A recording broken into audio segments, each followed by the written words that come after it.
Hello everyone, this is Mohit Shrivastava. Welcome to our YouTube channel. आज के इस वीडियो लेक्चर में हम लोग क्लास 8 का जो हमारा पहला फोर्थ चैप्टर था जिसका नाम क्या था, कॉलोनियल एरा इन इंडिया, इसको हम लोग जो हमारा फर्स्ट लेक्चर था उसमें हम लोग इंट्रोडक्शन देखें, हम लोग बैकग्राउंड देखें कि कैसे कॉलोनियलिज्म है वो स्प्रेड हो रहा है, कॉलोनी का मतलब क्या था, ये हम अपने पिछले वीडियो लेक्चर में देख लिए हैं। ठीक, ये हमारा सेकंड लेक्चर है इस टॉपिक पे या इस चैप्टर पे। ठीक है, आज जो हम पढ़ने वाले हैं वो क्या होगा, हमारा एज ऑफ कॉलोनियलिज्म होगा। ठीक, तो आई होप कि आप लोग जो पहला वाला लेक्चर था इस चैप्टर पे वो देख लिए होंगे। अगर आप लोग पहला लेक्चर नहीं देखे हैं तो डिस्क्रिप्शन में उसका लिंक है, आप जाकर के वहां से रीच कर सकते हैं। ठीक, अब हम क्या करते हैं, जो हमारा अगला टॉपिक है जिसका नाम क्या है, एज ऑफ कॉलोनियलिज्म, इसको देखने वाले हैं इस वीडियो लेक्चर में। ठीक, आई होप कि आप क्या कि अपनी किताब को खोल कर बैठे हैं और किताब के साथ साथ क्या करना है, इसको समझते चलना। इस पूरे वीडियो लेक्चर में हम पढ़ने क्या वाले हैं उसको बता देते हैं। हम पढ़ेंगे कि कैसे एज ऑफ कॉलोनियलिज्म की जो कॉलोनियलिज्म यानी कि जो उपनिवेशवाद का जो काल रहा उसमें किस प्रकार से क्या क्या हुआ। ठीक, कौन कौन से यूरोपियन कंट्री आए और कैसे वो अपने आप को एक्सपेंड किए और वो कॉज क्या था। जो मेन बात करने वाले हैं, चर्चा करने वाले इस पूरे वीडियो लेक्चर में वो होगा कॉज क्या था, कॉलोनियलिज्म या कॉलोनी जब स्प्रेड हुआ उसका कारण क्या था। ठीक, तो आई होप कि आपको इस वीडियो लेक्चर का थीम समझ में आया हो। तो हम शुरू करते हैं इस वीडियो लेक्चर को, और जो हमारा इस वीडियो लेक्चर का जो टॉपिक है इसका नाम क्या है, एज ऑफ कॉलोनियलिज्म, इसको देखते हैं। ठीक, तो यहाँ पे लिखा है age of colonialism was the period when the European countries established the political, economical and military control over the Asia, Africa and America to gain wealth, raw material and market and power. ये जो आपके पास यहाँ पे जो definition दिखाई दे रहा है, ठीक, इसको आप लोग लिख लेना। यहाँ से देखो कुछ मेन पॉइंट है जो अंडरलाइन कर दे रहे हैं। ठीक, क्या है, पॉलिटिकल पावर है, इकोनॉमिकल पावर है, उसके साथ क्या है, मिलिट्री कंट्रोल, और कहाँ पे, एशिया में, अफ्रीका में और अमेरिका में। किसके लिए, तो फिर gain wealth, raw material, market and power.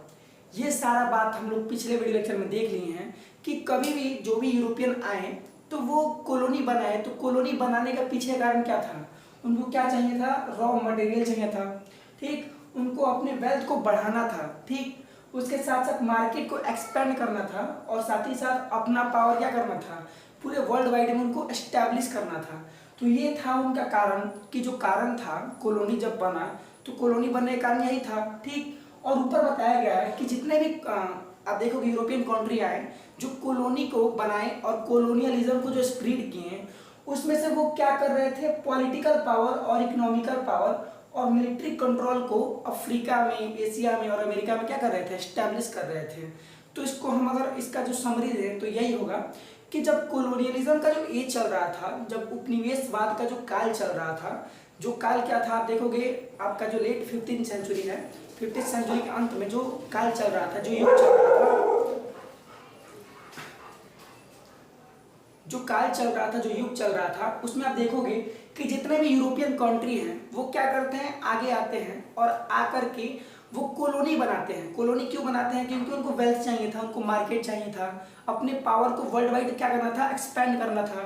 ठीक, वो कर क्या रहे थे, तो अपने पॉलिटिकल, इकोनॉमिकल और साथ ही साथ मिलिट्री पावर को उस देश पे कंट्रोल कर रहे थे और साथ ही साथ अपने आप को क्या कर रहे थे, एम्पावर कर रहे थे।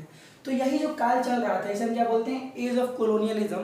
ठीक, आगे देखते हैं कि एज ऑफ जो कॉलोनियलिज्म था वो कब से कब तक चला और वो कब तक पीक पे रहा और कब उसका डिक्लाइन हुआ। ठीक, तो यहाँ पे बताया गया टाइम पीरियड, आप देखोगे कि बिगिनिंग कब होता है, लेट 15th सेंचुरी। हम जब पहला लेक्चर देखे थे इस वीडियो लेक्चर पे तो उसमें बात किए थे कि कैसे जो डार्क एज था, पहले डार्क एज का क्या हुआ, डार्क एज का अंत हुआ और डार्क एज के बाद जो रिनाइसेंस होता है, रिनाइसेंस कहने का मतलब कि पुनर्जागरण होता है, उस पुनर्जागरण में बताया गया है, उस रिनाइसेंस में बताया गया है जो कि आपका 15th सेंचुरी के बाद हुआ, कि जो समुद्र होता था, महासागर होता था, ओशियन होता था, उसमें आप कहीं भी जाओगे आप गिरोगे नहीं, मतलब कि धरती का कहीं अंत नहीं है। ठीक, वो मानते थे कि धरती क्या है, फ्लैट है, लेकिन जब रिनाइसेंस आया, जब पुनर्जागरण आया तो उनको पता चला धरती क्या है, गोल है, वो कहीं भी जाएंगे तो गिरेंगे नहीं। तो उसमें क्या हुआ, बहुत सारे यूरोपियन आए, आगे बढ़े और वो आगे बढ़ के क्या किए, कॉलोनी का फॉर्मेशन किए, कॉलोनी बनाए हैं अफ्रीका में, एशिया में, ठीक, अमेरिका में। और साथ ही साथ क्या हुआ, आप देख रहे हो पीक पे कब आ रहा है, वो आपका 18th सेंचुरी और 19th सेंचुरी में जो आपका कोलोनियलिज्म का जो विचार है, जो कोलोनियलिज्म जो आइडियोलॉजी है और साथ ही साथ जो कॉलोनी है वो पीक पे कवर है आपका 18th सेंचुरी से 19th सेंचुरी। ठीक, फिर बताया गया डिक्लाइन, लिखा गया 20th century when many colony gain independence. आप देखोगे भारत भी ब्रिटिशर्स का क्या रहा, कॉलोनी रहा। आप देखोगे इंडोनेशिया में, मलेशिया में, या इंडो चाइना जो है आपका, वियतनाम, लाओस, कंबोडिया, या आपके अफ्रीका के बहुत सारे कंट्री हैं जो कि फ्रांस का कॉलोनी था, जो कि इंग्लैंड का कॉलोनी था, कोई पुर्तगाल का कॉलोनी था। ठीक, तो आपको देखने को मिल रहा है कि जितने भी कॉलोनी थे यूरोपियन कंट्री के, बाद में वो क्या करते हैं, नेशनल मूवमेंट चलाते हैं। ठीक, वो स्ट्रगल करते हैं किसके लिए, इंडिपेंडेंस के लिए। और जब वो आज़ाद हो जाते हैं, जब वो उनको इंडिपेंडेंट मिल जाता है, तो फिर क्या होता है, इस जो ये जो आइडिया है आपका कोलोनियलिज्म या जो कॉलोनी का जो विचार है उसका अंत होना शुरू हो जाता है। ठीक है, तो आप देखोगे जो 20th सेंचुरी है, 20th सेंचुरी के लास्ट तक मतलब कि जितने भी कॉलोनी थे उस कॉलोनी का एंड हो गया। ठीक है, जो कोलोनियलिज्म जो विचार है उसका एंड हो गया। ठीक, उसके बाद देखते हैं कि मेजर कॉलोनियल पावर कौन कौन थे, कौन कौन से कंट्री थे जो कॉलोनी को एस्टेब्लिश कर रहे थे वर्ल्ड वाइड, और वो कैसे अपने आप को एक्सपेंड कर रहे थे, उसको हम आगे देखने वाले हैं। ठीक है, बोला गया major colonial power, major colonial power कौन थे, तो यहाँ पर लिखा गया पुर्तगाल, ठीक है, ब्रिटेन, स्पेन, फ्रांस, नीदरलैंड, जिसको हम डच बोलते हैं। ये देखो, सोचने वाली बात यह है कि जब आप रिनाइसेंस देखोगे, रिनाइसेंस कहने का मतलब जब आपका डार्क एज था, डार्क एज के बाद जो समय आया जिसमें आप देखोगे कि पुर्तगाल पहले निकला, स्पेन निकला था, जिसमें से कौन थे, क्रिस्टोफर कोलंबस थे, क्रिस्टोफर कोलंबस निकले स्पेन से, फिर आपके पुर्तगाल से यानी कि पोर्तुगीज कौन थे, वास्को ड गामा थे। तो ये जब बाहर निकले, जब वो पता किए सी रूट के बारे में, जो कैप ऑफ गुड होप है उसका खोज किए, तो वो क्या कर सकते थे, वो भारत को, वो अफ्रीका को रीच कर पा रहे थे। ठीक है, वो समुद्र में चल करके वो बहुत सारी जगहों को खोजे और वहाँ पे अपना क्या किए, कॉलोनी एस्टेब्लिश किए। तो कौन कौन से मेजर कॉलोनियल पावर बने बाद में चल के, तो वही लिखा गया पुर्तगाल, ब्रिटेन, स्पेन, फ्रांस, ठीक है, नीदरलैंड, ये सारे क्या थे, यूरोपियन थे, और ये सारे मेजर कॉलोनियल पावर थे एज ऑफ कॉलोनियलिज्म के। ठीक, चलो अब हम देखते हैं कि क्या कारण था कि जो कॉलोनियलिज्म है वो स्प्रेड किया। ये जो विचार है कि किसी छोटे देश को अपने अंदर अपने ऊपर क्या करना, मतलब उसके ऊपर राज करना। ठीक, ये जो विचार है कि किसी देश को अपने अंडर में रखना, उसका एक्सप्लॉइटेशन करना, उसका शोषण करना, तो इस विचार का उत्पन्न कहाँ से हुआ। ठीक, ये विचार का, इस विचार का कारण क्या बना, कौन कौन से ऐसे इवेंट बने जिसके बाद आप देखो कि कॉलोनियलिज्म का राइज हुआ, और कॉलोनियलिज्म कैसे आता है, उसका कारण क्या था, उसको देखने वाले हैं। ठीक, तो बोला गया है कॉज ऑफ कॉलोनियलिज्म, वो कौन कौन से कॉज थे। पहला कॉज क्या है, search for the new trade route. ठीक, ये बहुत ही इंपॉर्टेंट है क्योंकि आपको देखना होगा search for the new trade route क्यों बोल रहा है, क्योंकि हम आपको कल बताए थे, यानी कि जो हमारा पिछला लेक्चर था, जो कि फर्स्ट लेक्चर अगर आप नहीं देखे होंगे उसको देख के आना, क्योंकि अगर वो आप देख लेते हो तो ये पूरा लेक्चर यानी कि पूरा चैप्टर आपका क्या हो जाएगा, जितना ही चैप्टर है, जितना भी इस चैप्टर में लेक्चर बनने वाला है सारा इजी हो जाएगा। ठीक है, क्योंकि वहाँ पे एक सारांश मिल चुका है आपको फर्स्ट लेक्चर में। ठीक, उसको देखना जरूर, डिस्क्रिप्शन में उसका लिंक होगा। ठीक, चलो, बोला गया search for the new trade route.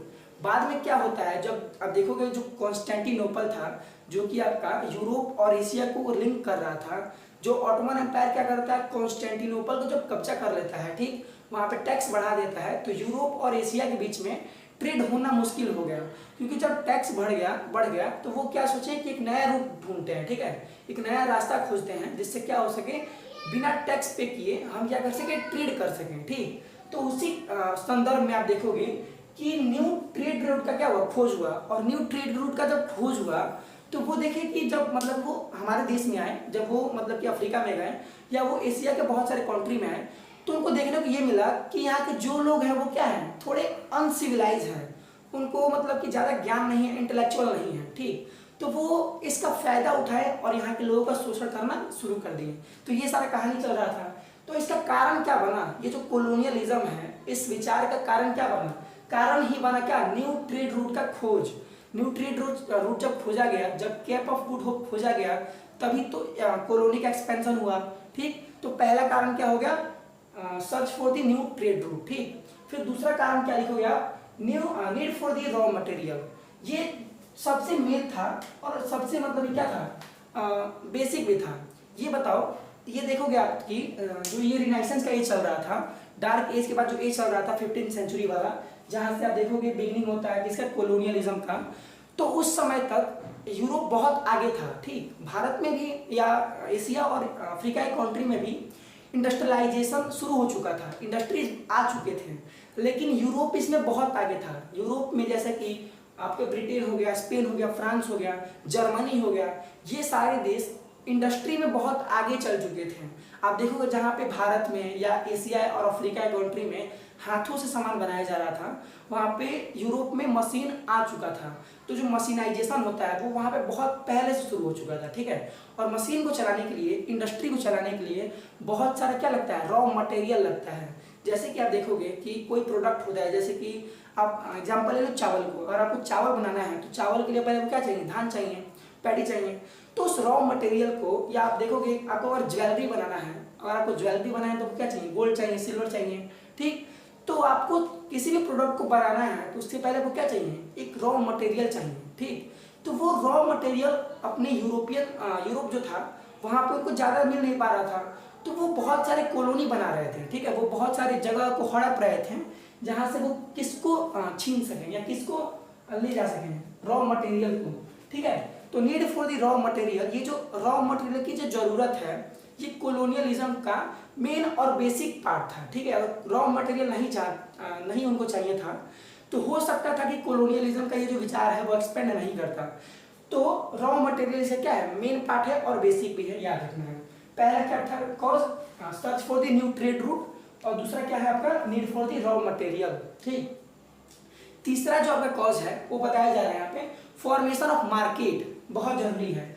ये बताओ, अगर आपको हम बोल दें कि क्या कर लो, एक इंडस्ट्री बना लो, एक क्या कर लो, आप कारखाना खोल लो, चलो ठीक है, आपको रॉ मटेरियल दे दिया जा रहा है, ठीक। आपके पास रूट है, मतलब कि रास्ता है कि आप यहाँ से जाओ और वहाँ मतलब कि जा करके बेच दो सामान को, ठीक। आपको सामान को बेचने के लिए रास्ता है, ट्रांसपोर्टेशन सिस्टम आपके पास है, आपके पास रॉ मटेरियल है, आपका इंडस्ट्री चल रहा है।